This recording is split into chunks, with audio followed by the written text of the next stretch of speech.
So these are the files or modules we currently have in this folder. We have app.py, which is our main module or the entry point to our program, as well as the sales module. Now, when I run this program, you will see a new folder here. So Python app.py. There you go. We have this new folder, Pycache. And in this folder, we have the compiled version of the modules that we import into our program. So currently we have the compiled version of the sales module.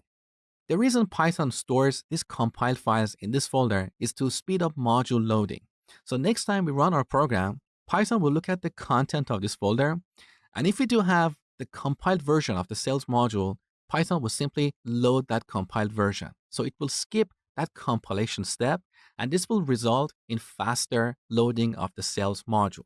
Note that it only speeds up the loading of this module, not the actual performance of the application. Now, how does Python know if this compiled version is up to date with the latest code in the sales module? Well, it basically checks the date time of these two files, the compiled version as well as the source code. If the date time of this source file is newer, it realizes that our source code is changed, so it will recompile it and store it in this Pycache folder. So that's the basic idea.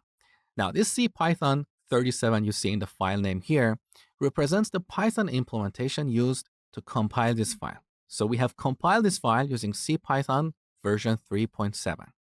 In this file, we have Python bytecode. Let me quickly show you. So when we click this, by default, VS Code doesn't show the content of this file because it's binary. But if we click this link here, we can see the Python bytecode representation of our sales module. Now back to this Pycache folder. Note that we don't have the compiled version of the app module because Python always recompiles the module that we load directly from the command line. So in this demo, I passed app.py as the entry point to Python, and that's the reason Python didn't cache the compiled version of this module.